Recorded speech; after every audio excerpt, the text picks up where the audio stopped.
Okay, hello everyone. Welcome to another edition of our BDPA Tech and Career Talks. I am Devin Jenkins, our National Tech and Career Talk leader, joining you from Charlotte, North Carolina for real this time. I finally got my desk in here. So Meredith, see you. I just moved to Charlotte about a month ago, so very much settling into the new house. All right, now from Milwaukee.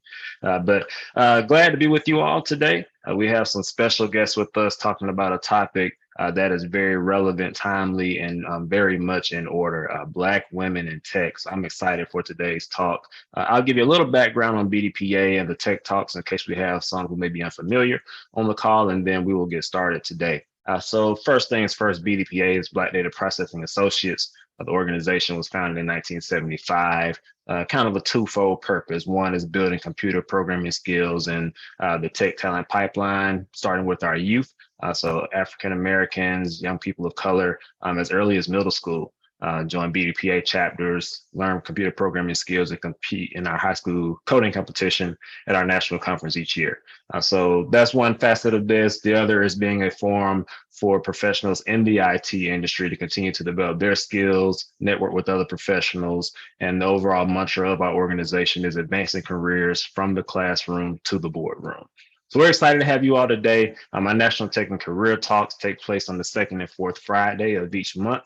November and December are special because of Thanksgiving and Christmas. We like to give you time to be with your families, and I'll be doing the same. But on a regular basis, we're here second and fourth Friday of each month. We have speakers speaking on a number of topics. We've had everything from entrepreneurship to diversity and inclusion, to brain-machine interaction to Google Cloud. So we talk about a range of topics, and we have speakers from all over with different backgrounds to give you a wealth of knowledge. So glad to have you here today.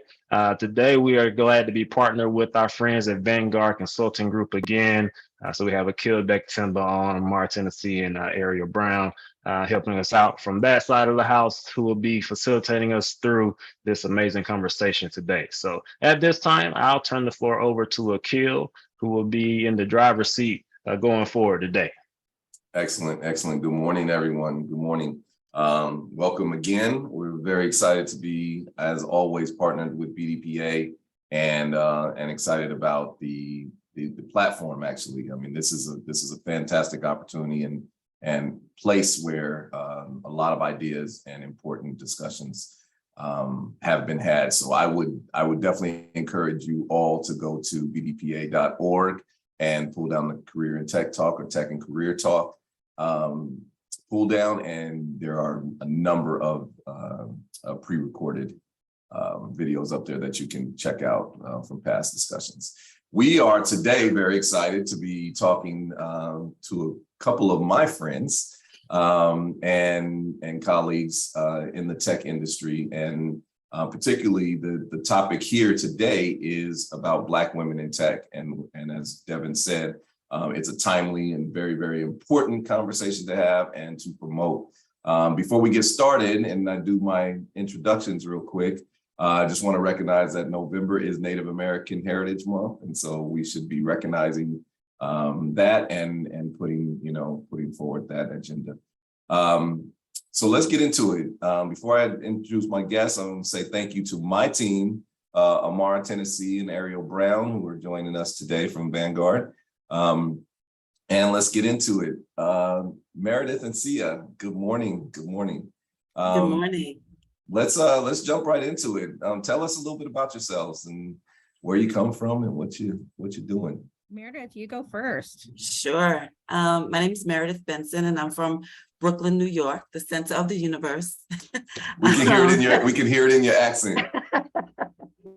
But presently, I'm in Chicago, and it's a delight to have a new city to become part of the fabric of, and it has a lot of similar traits to Brooklyn, so I feel at home. And so I guess my life has been about serving other people. I got that from my grandmother, and so I'm deeply rooted in my family tradition of service. I'm a huge lover of tech and sports, big time sports fan. And I love the work that I do. I love serving my customers at T-Mobile, and I have a fantastic team that I'm a part of. I have about 4,000 engineers that built the T-Mobile network in the central region of the country, which is my region. And myself and my boss were responsible for a multi-billion-dollar budget to do that build. And we're very excited about all the new technologies that we have at our fingertips in order to connect people to their worlds. And I get a lot of pleasure and a lot of happiness about not only being able to connect people to their worlds, but to be able to help close the digital divide, and in some ways use my positional power to close the Black wealth gap. So we'll talk a little bit about that later on. Fantastic. See ya. Hi, yeah, I'm Sia Parker. I am a director of engineering and operations at T-Mobile. Similar to Meredith, I think I probably boss around a lot of people. That's what I like to say, but I do. I live in California. I've moved a couple of times for T-Mobile, all in California, and I've ran all of California in some way, shape, or form for T-Mobile. Putting up the cell towers and making sure we're getting into the community and delivering broadband to underserved communities. I'm also a leader of Women in Tech. I do the content for the entire T-Mobile organization for the community meetings, and I lead that organization, which I'm very proud of that work. And I also am part of BEN, which is a Black Empowerment Network within T-Mobile. So I help to do some things there. I'm also half Asian, so I do rep the Asian side as well, and so I do. So I do try to bring together that community on the T-Mobile side. I'm a single mom. I like to bring that out because, being a mom was a big part of my life, and developing my career at the same time was obviously a challenge that we'll probably talk about today, how to navigate through some of those challenges while achieving your dreams. And I'm just really happy to be here and share my story. Akil, I've known for, I've got to say, probably 30 years. Wow. I don't want to age myself, guys, but Akil for a Sandbox. Yeah, and we host a show called a podcast called The Cogent Code also. So I know him well. So if he starts to crack jokes on me or has some details about me, you guys know where that's coming from. Thank you. Way to preface it. I appreciate that. So a couple things exciting to talk about. I think you guys obviously are fascinating people in that, and what you guys are doing in your careers and in the field is super important. I think it's funny to think about, and I hear, like, especially the kids and some of the folks who don't know about companies like T-Mobile, and all they think about is cell phones, right? Mm-hmm. And you guys just got done talking about all of these different other facets of what the company does and what you guys do in your career. I think that's incredible. With your education experience and all the things that you guys have done up to this point, both of your journeys could have taken several directions, right? You could have gone into other areas, other industries, other career paths. How did you end up in tech? How did you end up where you guys are with T-Mobile, or just in tech in general? I can take this one first, Meredith, if that's okay. Sure. So mine is a really weird story. I have to say, I never dreamed of being in tech. I had no idea that tech was even an opportunity for me.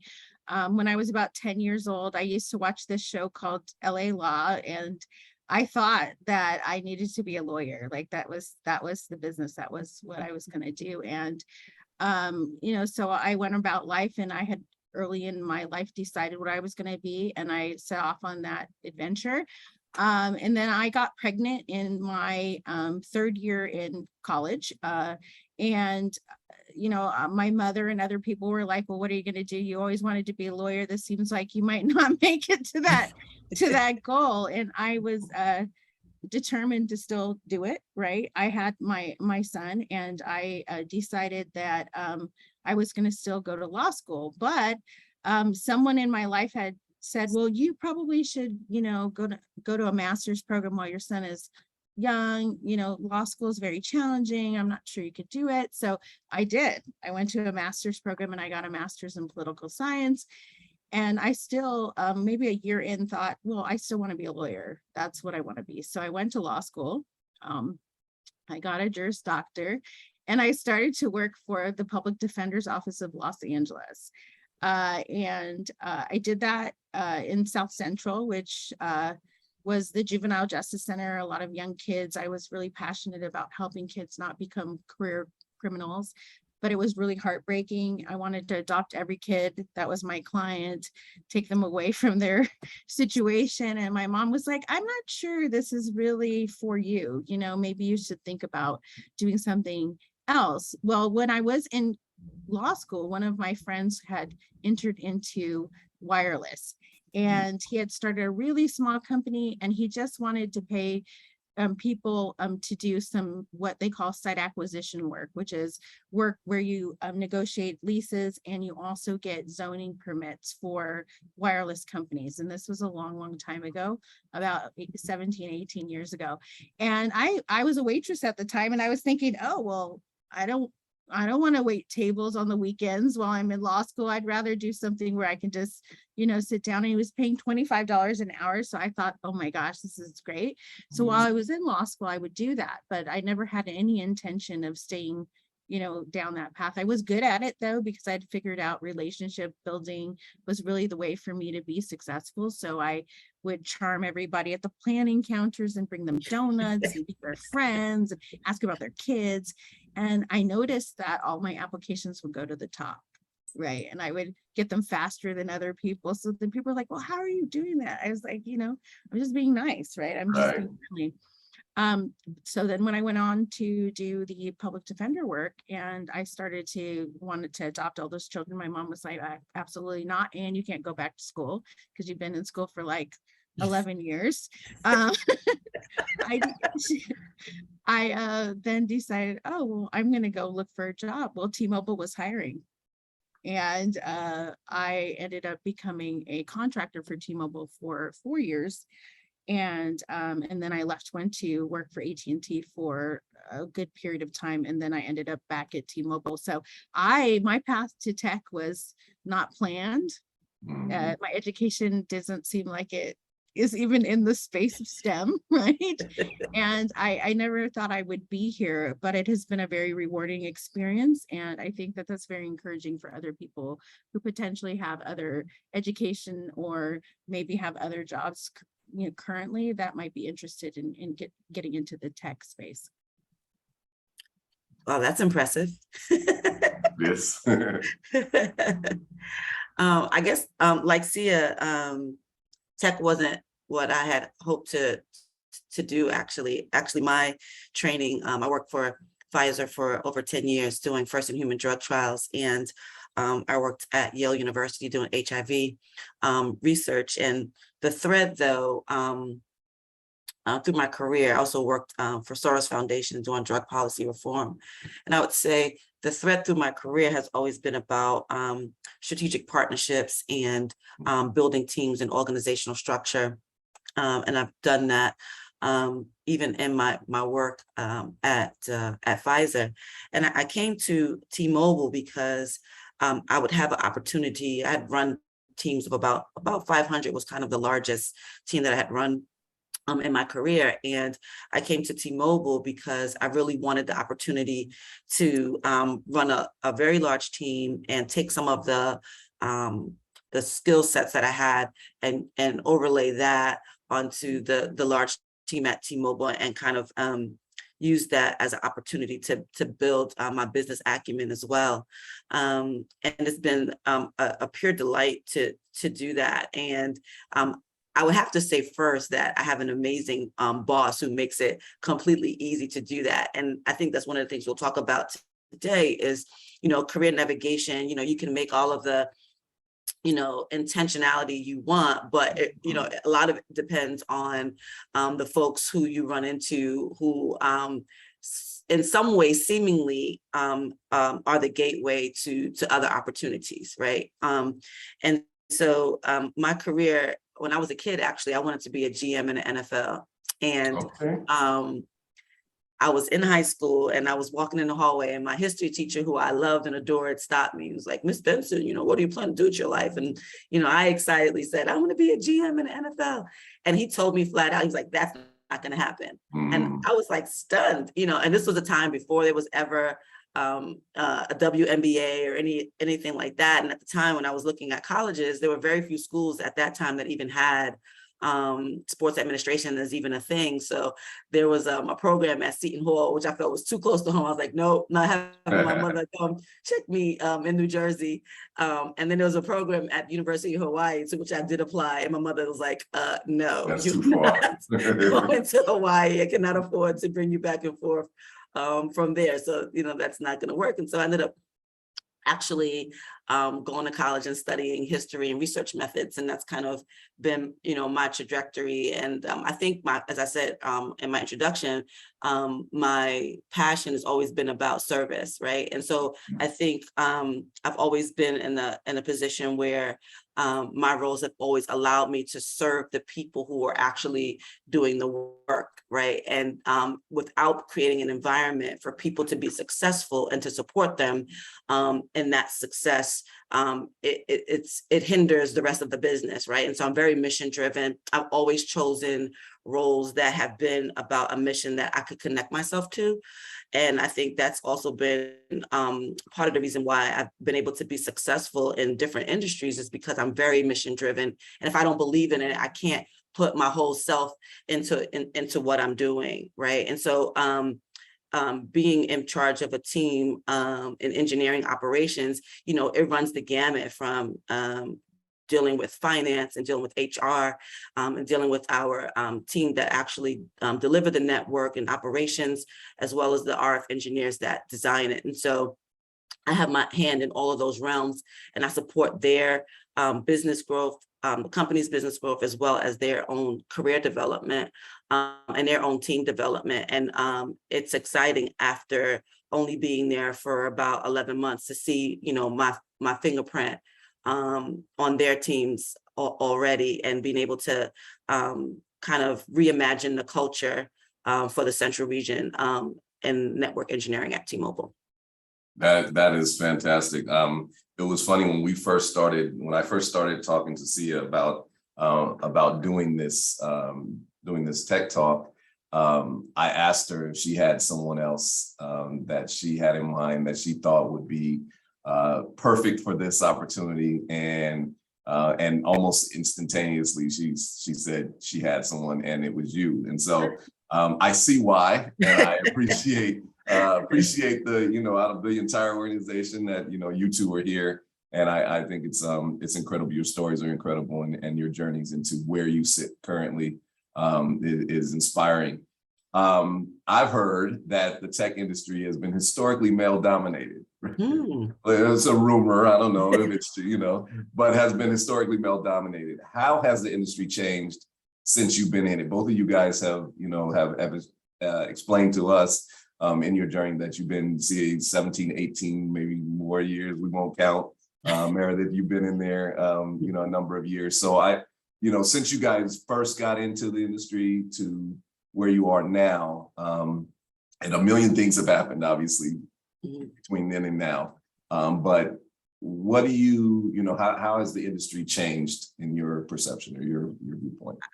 I would say, I think the industry that both me and Sia are part of, and what we've been involved in our previous careers, have always been male dominated, right? So I think it's kind of like, it's not a thing because it always has been, right? Right. So I don't think that we kind of move in the way that, it's a male space, and so there's a level of intimidation. I don't think that that's true for either one of us. And then being Black women, and both of us, I have an Asian background as well. My father's half Chinese, and so I think just having that as a background makes us very.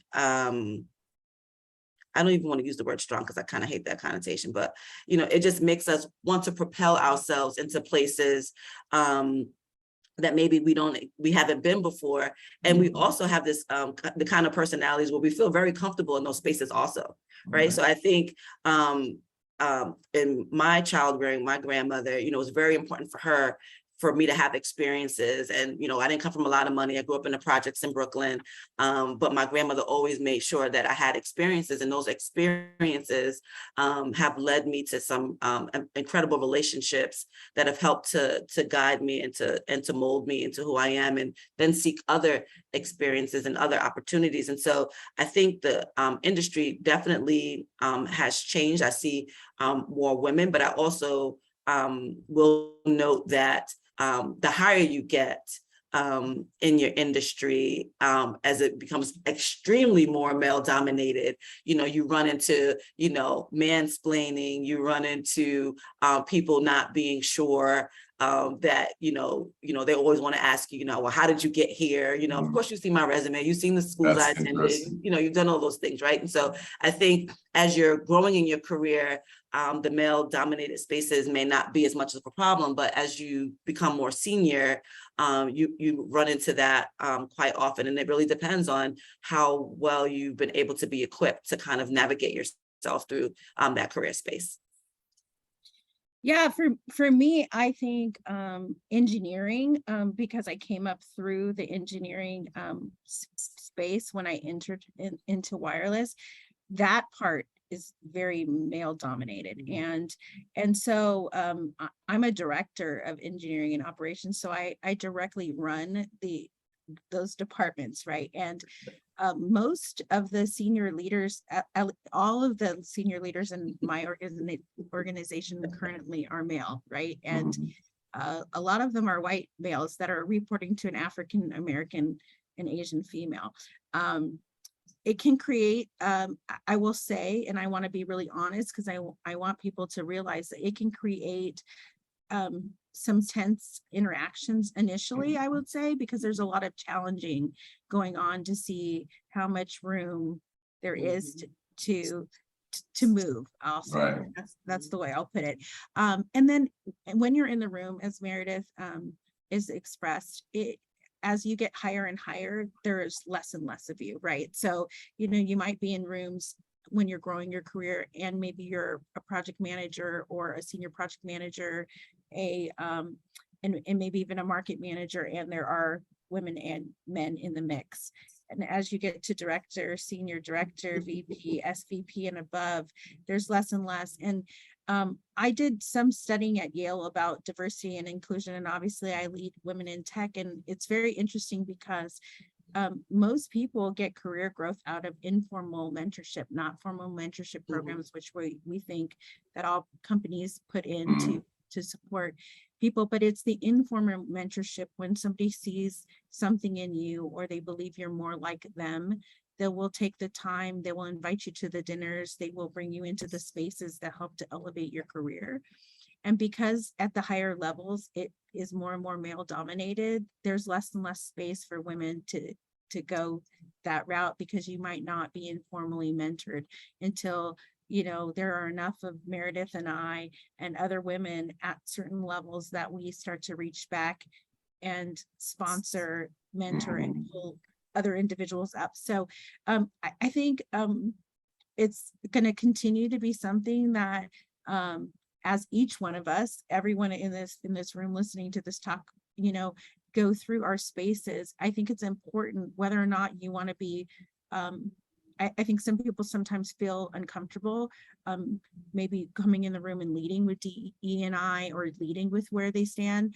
But what I think is important is actually functioning in it, right? So mentoring those people, sponsoring them when you get in rooms where names are being talked about and promotions are being decided, whatever your agenda is, you don't have to make it loud. You can make it quiet as well, but as long as you're doing it, that's the most important thing.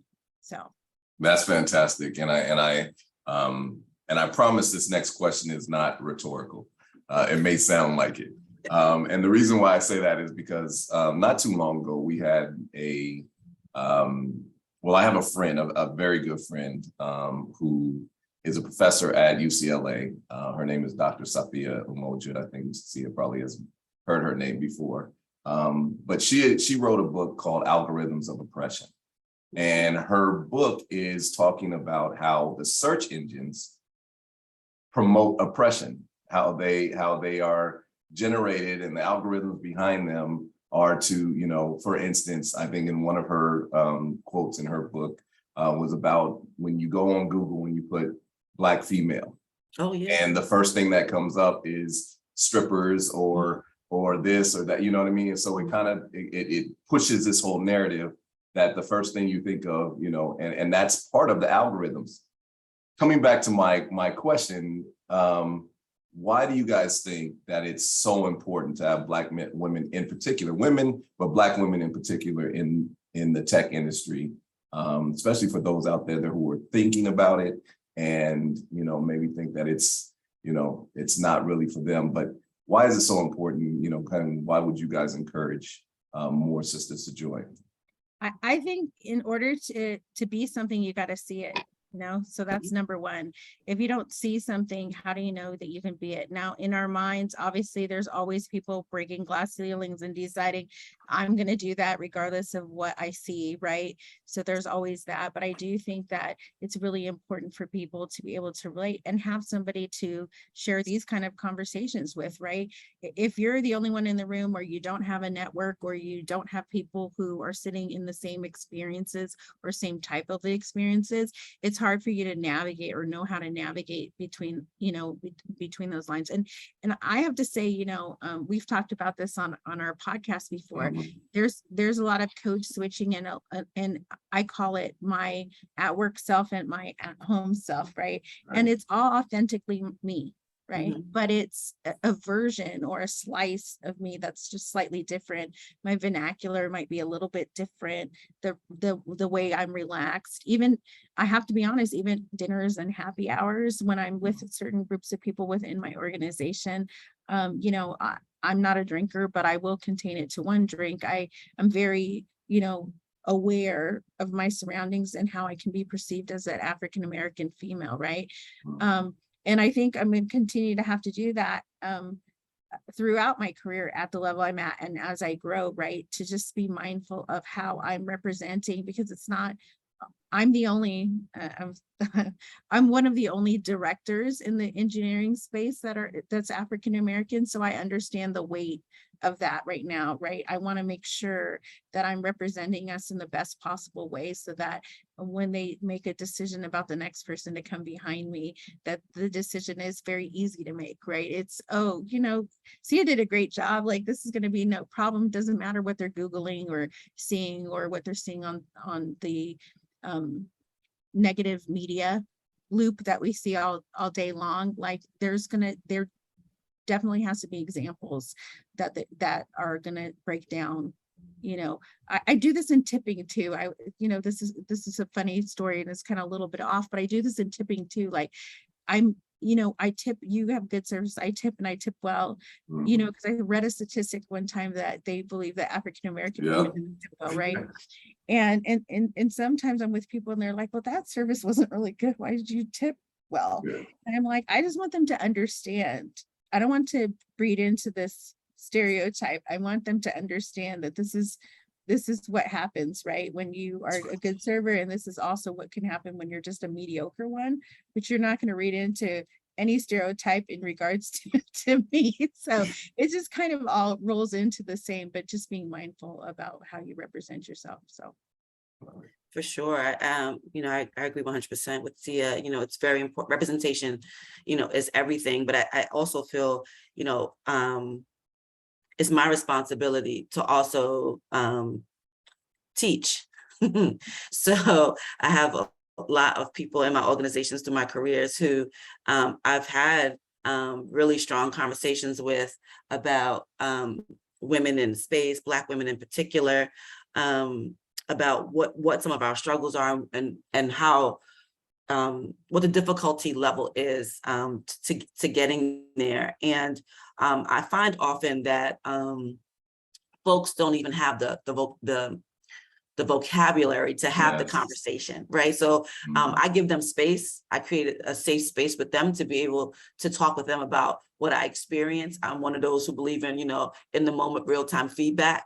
And so I talk, and I I give it, but I don't call people out, but I call people in, right? And I say, this is how what you said or what you did is received on my radar. And this is what other people might receive if you were to say this or to say that, right?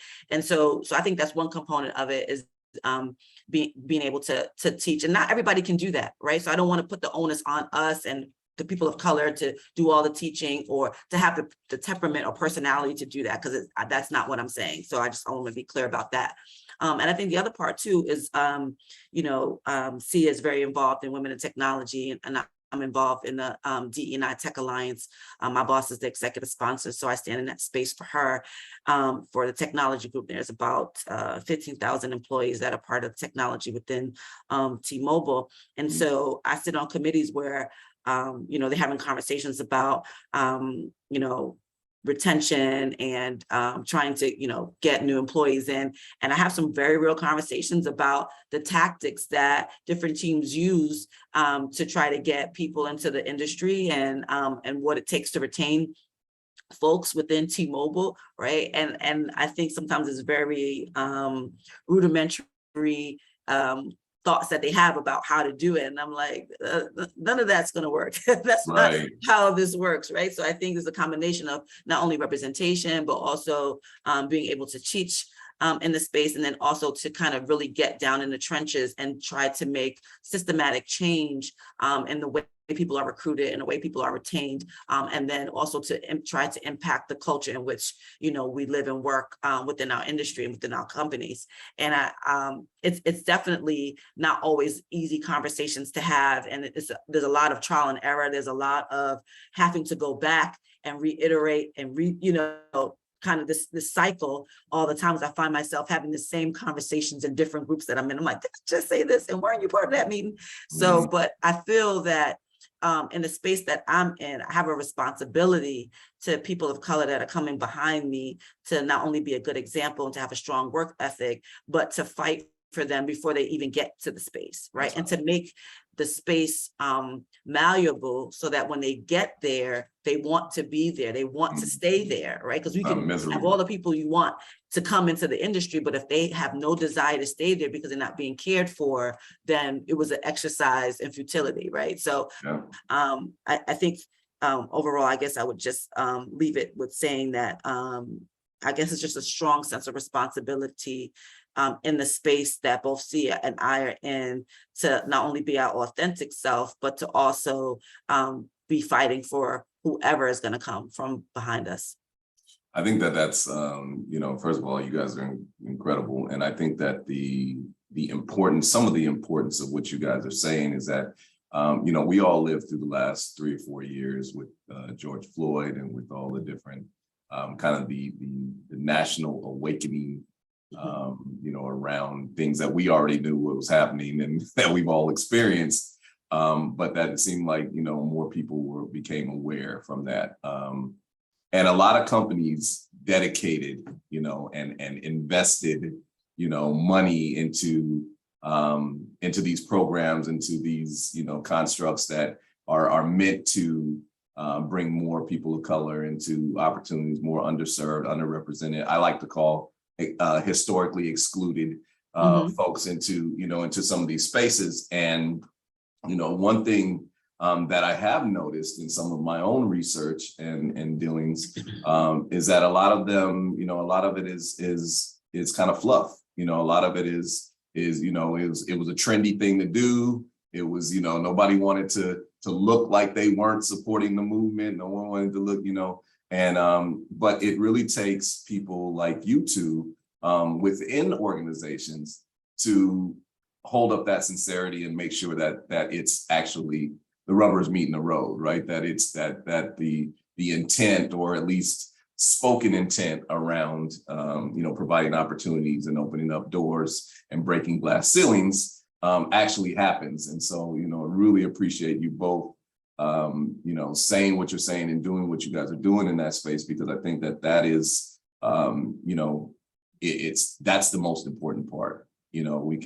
We can pledge this and say we're going to do this, and the all the advertisement and marketing and everything. We've seen it from I think I saw a statistic. It was something couple, however many $100 million from all the companies in the United States that jumped on board that were dedicated to diversity and inclusion, right?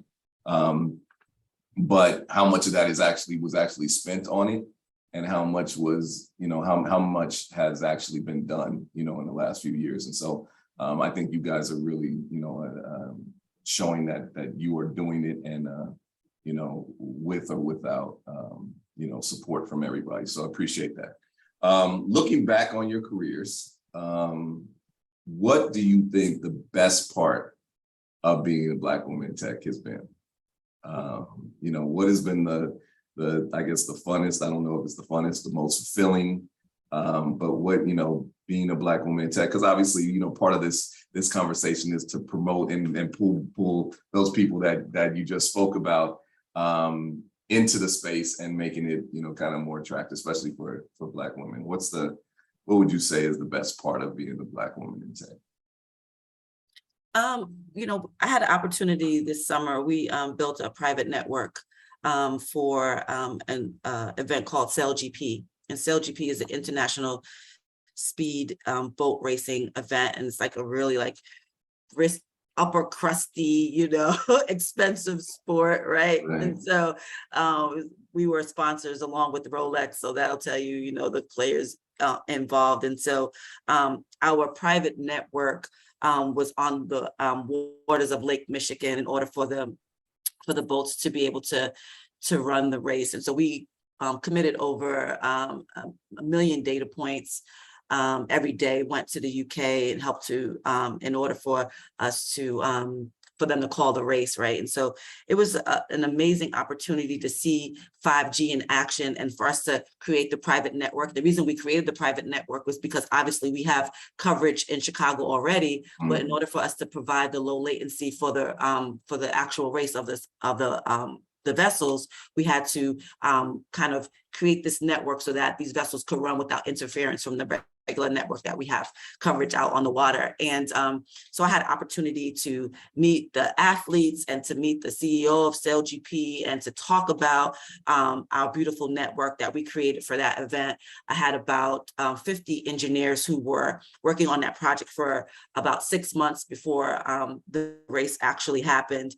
And it was just amazing to watch them go through the paces of trying to fix the network, trying to make sure that everything was what it needed in order to be for the race to be successful. And then to actually come a couple days before the race to see the setup happen, to see all of the temporary towers go up.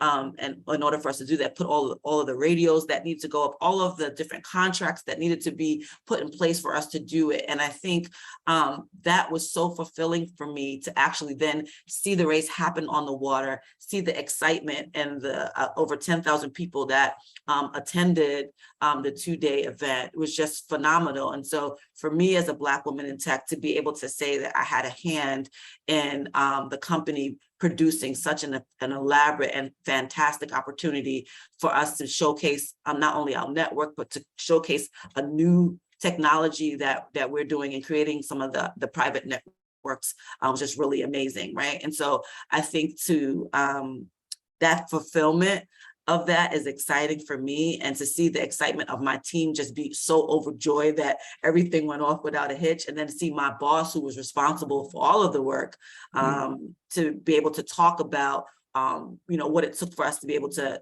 kind of pull that off. And it was something that our team it was our first time doing it. And so I think that excitement is really important for me, and important for us to be able to, have the video of that, to show that in schools, to show that in communities, and say, this is what Black women in tech do.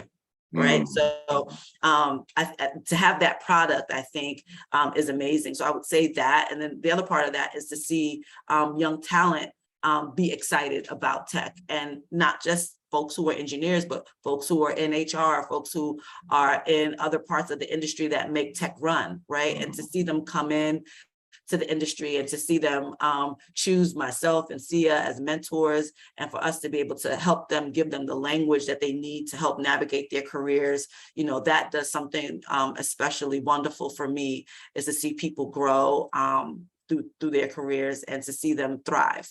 So that's what excites me about being a Black woman in tech. I'm smiling the whole time, Akil, because part of the departure from law and winning cases and coming into tech is exactly what Meredith is describing, is all the work that goes into the win, right? All of the people that dedicate time and energy and all of the resources into the goal or the outcome, right? And then seeing that outcome be achieved, it's very fulfilling to see that and to be at the head of strategic decisions that you made along the way to make it come together, and then to see it come together, that it's very fulfilling. But for me, I think the most fulfilling thing I've had in my career thus far is that I've been in leadership in this level for about, out of all of the years I've been in tech, about 12 years. And I've had people, I'm a very direct leader. So conversations that people have with me, sometimes they're not as comfortable as they would like them to be, right? Because I'm going to celebrate you when you're doing well, but when you're not doing well, I'm going to address that as well. And I've had to fire many people, unfortunately, over my tenure doing this. And what's so fulfilling to me is actually a lot of people, because this industry is small, have come back to me and told me the influence I actually had on them in a positive way, whether I fired them or had a difficult conversation with them or whatever. And to know that all the years later, that impact really was there from a conversation or from wanting to develop them or, leading them down a path or mentoring them in some way. And I had that impact on their career. It's so fulfilling when it comes back. And I get notes all of the time from people, and it amazes me, people that I think I had no impact on at all. Maybe we only had 1 or 2 conversations. I may get an email that comes in, and I'm always the same kind of shock and awe every single time. So it's like a kid every time. I'm like, wow. Right. You know what I mean? Because it's so amazing that the little things you're doing in the day, you're just trying to do what's right? But you have an impact on somebody's career. Maybe later on they become a VP fast, and you're thinking, wow, you did listen to me, you know what I mean? Or whatever that is. So that part, I think, other than what Meredith is describing, which is a high all the time, every year, I have tremendous goals, hundreds and hundreds of sites my team puts on air per year. And I've worked AT&T and T-Mobile all up and down California. So I'm pretty much responsible for most of the LTE network in California and 5G. And so that is amazing, right? To see all of that work go into something that people used in underserved communities during COVID, stayed connected to their families. All of that was an impact of the decisions and the choices and the teams that I led. That's so right. During COVID, I was very proud of that, that we were at a certain point where the world was shutting down, but we were still feeling semi-connected, right? All of that, when you're doing tech and you're in this space, you have a direct impact on. So that is amazing. But the way that you impact people, I think, for me, touches me the most.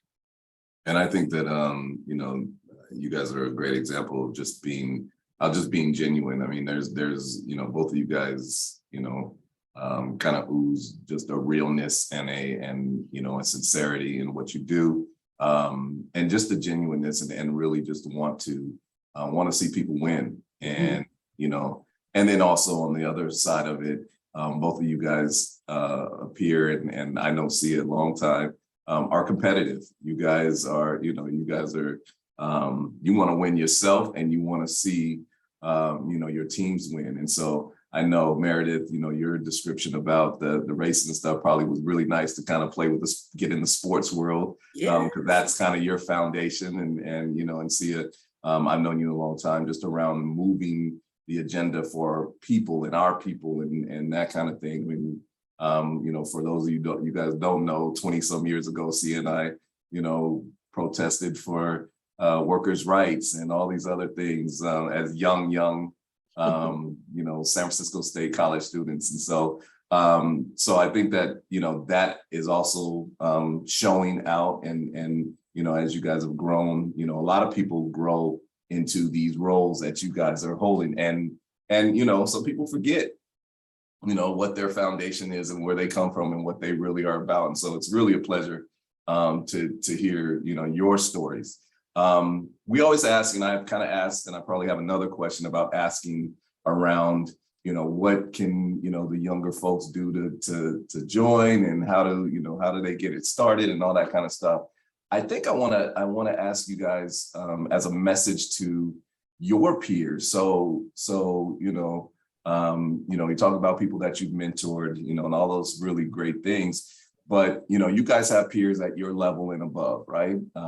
And so what kind of is the message to them would you guys give if someone, one of those VPs or higher up comes to ask you and say, hey, I really care about what's going on. I really want to see more of you here. How can we do that? What would you give kind of a quick advice, to them, or a little nugget that you can give to them for them to make those, some more decisions, and maybe even push more resources towards, bring more Black women into tech? That's a really interesting question, because I feel like, in preparing for all the women in tech community meetings and all of the things, what I do is I canvass all the conferences for women in tech in the past year, and I see what topics are hot or on the table, because most of that is where we're trending in women in tech. And when I do things like that, it really opens me up to seeing a lot of a window of what the future could be, but it also shows me what the problems of the past are. So when somebody approaches me about wanting to know, for a person of color, I think people that are not of color, they hold on to certain things that they believe give people stature or certain standards that they believe make somebody, when they're entering a space, worthy of that space. And it in ways it offends me, because I know that for me, some reasons that I'm in the room that I'm in is because I do have a law degree, I do have a master's, I do have a BA, I have a certificate from Yale. I mean, I am checking off certain boxes where people are like, well, undeniably she's smart, so we can get that out of the way. Let's see what her experience is, right? And Meredith is laughing, and everybody on the phone call is laughing. But my advice would be to stop looking at those standards, to give people opportunities and chances the same way you would do if it was your cousin, your brother, or someone that you loved. I think that people put these standards on the unknown.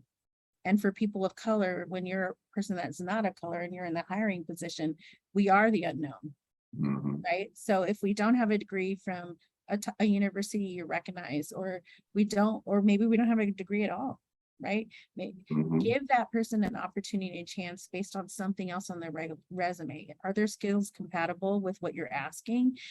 Were the questions in their interview succinct? Were they able to answer, give an example, and get out of that question? I mean, because sometimes I've seen interviews, change on a dime. They'll have people that are going round and round and round, but they graduated from MIT, so they're like, let's hire them. I'm like, no. Right. If I have them to do an assignment, I might not ever get an answer out of that person. No. Why don't we give an opportunity to the person who went to the state school we don't recognize, yes, or Ashford University or something like that, because that person actually came to the table prepared with a plan and can answer those questions. So that would be my advice. Stop putting all the standards and the things that you think are acceptable in society on everyone. And if you want more Black people in the room, look at all of honestly, I learned a lot from being a single mom, how to navigate through all kinds of things that I never thought I would. And it added to who I was at work, right? It added how I navigated or related to other people. So it's not looking at the resume just straight up and down. It's looking for the spaces and the things that the person's going to bring to the table and giving them the door that opens and letting them make the best of that opportunity, right? That's what I think my advice would be. And it's hard, right? Because we all have preconceived notions. We all have biases. It's with women, it's with, African Americans, any person of color, there's biases there, right? We're watching it on TV. We have we've had experiences, but it's to try to close your eyes and really think about what you heard and what that person can contribute to your team. And also don't be afraid of who's different. Like, Right. why do we want everyone in the room to have the same opinion? I never get the best ideas out of that. I always actually get the best idea out of the one person in the room that kind of nudges against me. Like, Right. doesn't want to do exactly what I want, right? They want to do something a little different. It actually makes me think, oh, well, maybe there's a missing point that I'm not seeing, you know what I mean? And maybe I should tweak the strategy a little bit this way because I didn't consider that. So it's like kind of opening yourself up to looking at that. And I think that that would be the advice I would give. No, that's amazing. You know, just thinking about my intern that I'm trying to hire and talking with the team, and they're like, "Oh, you know, the person has to be this." I'm like, "Not my intern." I'm hiring, and I have to work with them. They don't need all that. These are the things that I need, right? And so we're gonna work with this list of things that I need in order for me to have someone that is going to do the things that's important for me. And how my boss and I need to run our day. And so see, I completely agree with that. I think for me, part of it is about relationship. And I think that a lot of times folks aren't willing to build actual, real, authentic relationships. And because they're not willing to do that, they go what's comfortable. You know, and so I'm always talking about relationship building and cultivation and how that is kind of essential to getting to where you need to be. I have one team who wanted to do their hiring and retention, and they had their questions they were going to ask and all these things. And I said, okay, this is great. I said, but this particular community you're trying to pull into the organization, what relationship do you have in that community? Right. So if you need to get involved with NSBE, or you need to get involved, you know, with Spelman or Clark Atlanta University, like what relationship do you have? Right. Because, you know, people of color, we kind of respond based on that familial relationship driven kind of thing. Right. So it's not enough for you to come to my school and say, oh, I'm T-Mobile and, you know, you should want to come work for me. And I haven't built that relationship, because what I found is that you want to have champions on the other side of that to support that student or that person to say, yes, I agree that T-Mobile would be a great fit because I know Meredith, I know Sia, they've done these 5 things to show that they're really interested and they've invested in not only you, but the environment that you're in, and they have invested on their side so that when you come, you can be fulfilled. Right. And so when I talked to my team, we just had a leadership summit a few weeks ago, and facilitator was talking about, you know, how do you see yourself as a transformational leader and all these different things, which, you know, is great. But I said, well, you know, that's great. And I'm happy that you all are willing to share all of this stuff. But, you know, let's talk about whiteness and what you think is like, you know, correct and exact, and the way you think it should go, and how that kind of butts up in the face of people of color and their cultural differences, and why it might be difficult for a person of color to manage up to a white director or senior director, right? So like, you know, they was like, oh, you know, but yes. So I think, you know, building relationship, having the courage to talk to them about what whiteness is and how that plays a role, and about power structure and all those different things, kind of creates a space for people to come back and say, you know, let's talk more about that. I'm curious about why you think that. And so I think for me, a lot of the work is really kind of getting underneath people's reason why they actually want to do something. You know, even that, you know, companies I've been at, and they wanted to do work with, you know, Latinx community and transgender community, all these different things. Like, what is the why? Right? Why are we here? What are you trying to get at? What's your purpose? Right? And if you generally don't have the spirit of service, or really wanting to get to know a community, and really wanting to build real community with that person, real relationship, then you're one checking a box, and you want to be able to say that you did all of these things, but it's really not with the intention of really supporting someone. Right? And so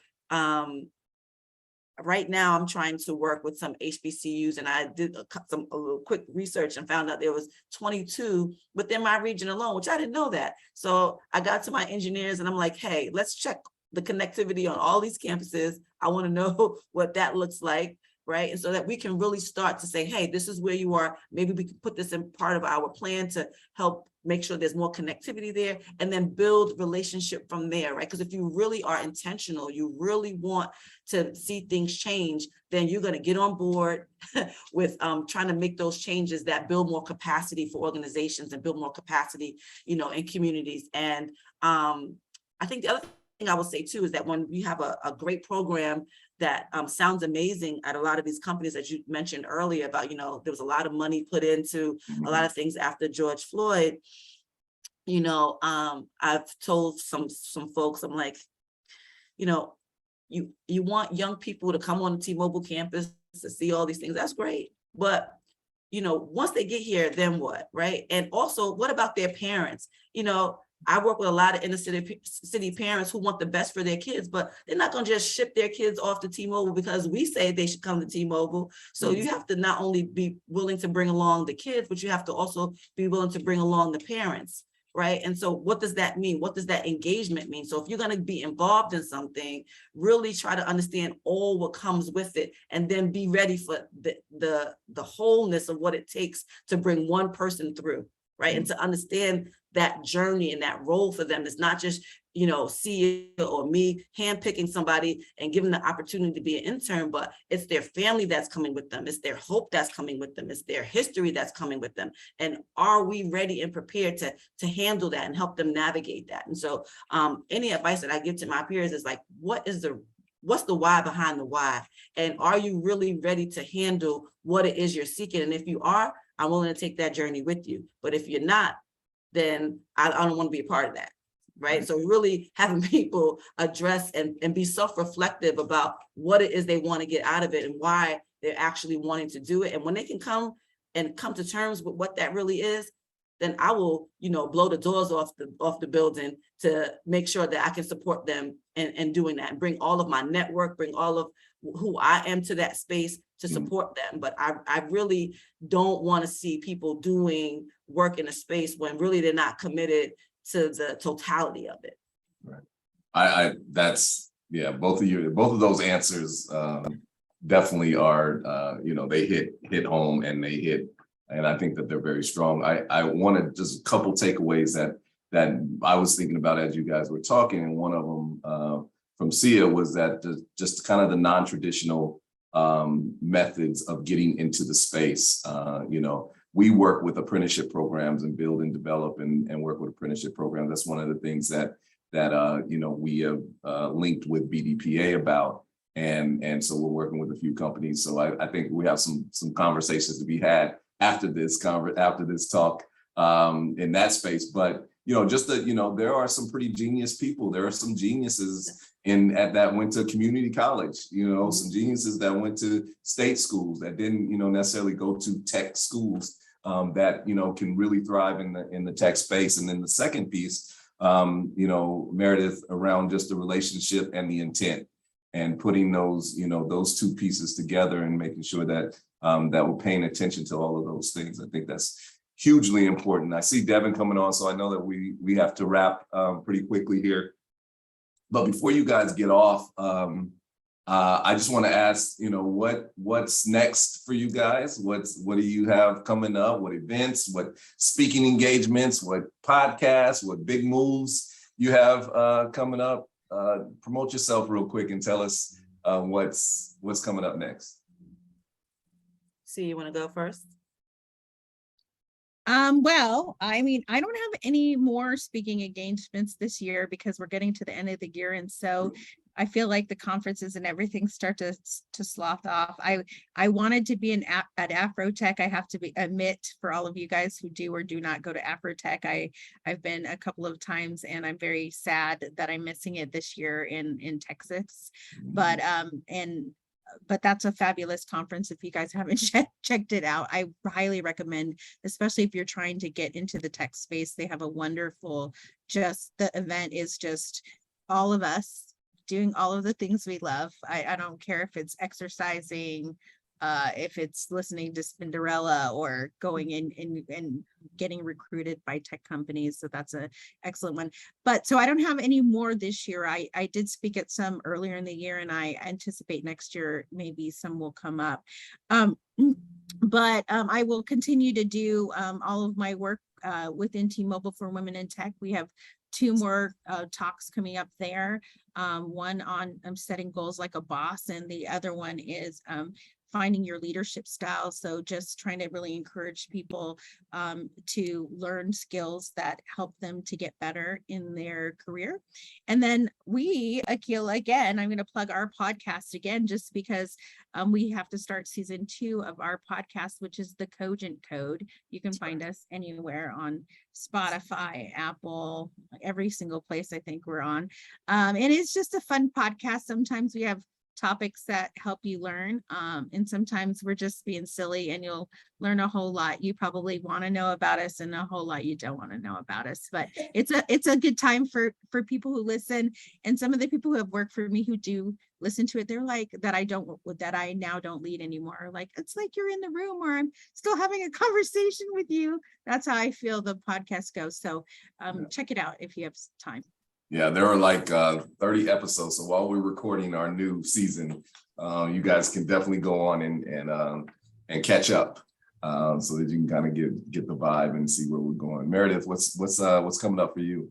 I don't have anything left this towards the end of the year, but you guys know that I'm a huge sport fan, and so I also serve as a strategist for an organization called Athletes Voices, and we work with pro and elite athletes to use their platform for social impact. And so we have a conference coming up in December, and then we have our series of conversations, which will start again in January. And I think our first one is going to be on environmentalism and sport. And so you can go to Athletes Voices. We're powered by Harvard University, and you can check us out online. And we'd love for you to, check us out on our monthly sessions that we have, webinars that we have on different topics involving sports. So you can find me there. Fantastic. Thank you both.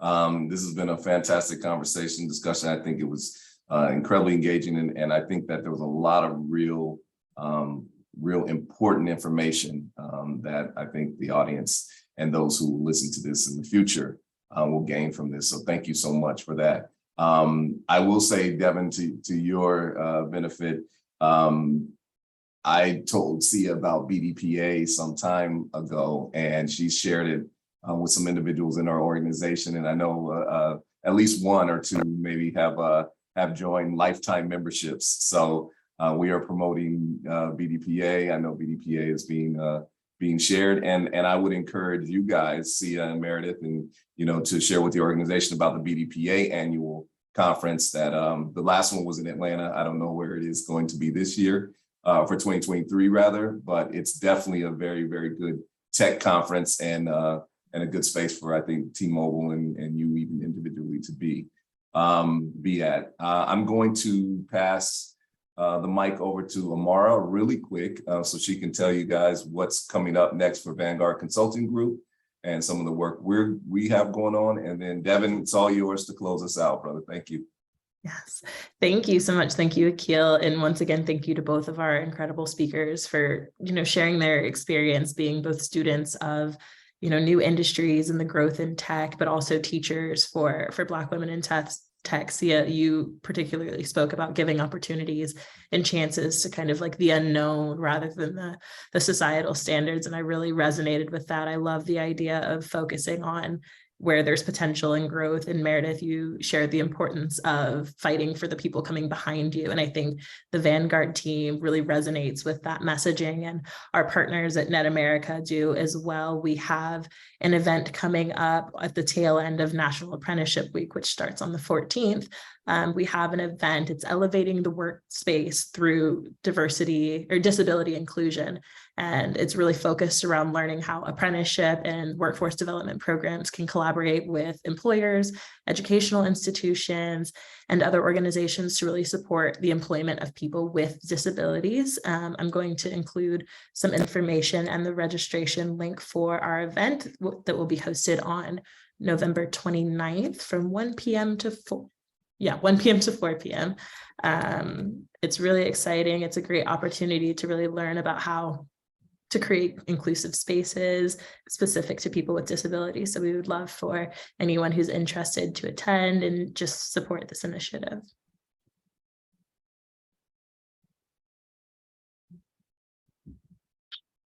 Sorry, we have a really great keynote speaker, Yvette Pegas. I keep messing up how to say her last name, but she's an amazing person, and I would definitely encourage you to look her up, and you'll see it in our advertisement for the upcoming event. So thank you guys so much, and Deb, thank you. Yeah, no problems. Yeah, please make sure to check out and support that event. I've also dropped the link in the chat for our BDPA Tech and Career Talk webpage. So there you'll be able to find the recording from this Tech Talk, as well as the previous Tech Talks that have taken place. And they're all uploaded on YouTube. National BDPA is the YouTube channel. So feel free to subscribe there and check all that out. But thank you for joining. I hope you've enjoyed this talk. We plan to have one more to close out the year. And then we'll see you again next year. But in the meantime, enjoy Thanksgiving with your families, your friends, enjoy the holiday season, stay safe, stay blessed, and we'll see you next time. Thank you. Bye.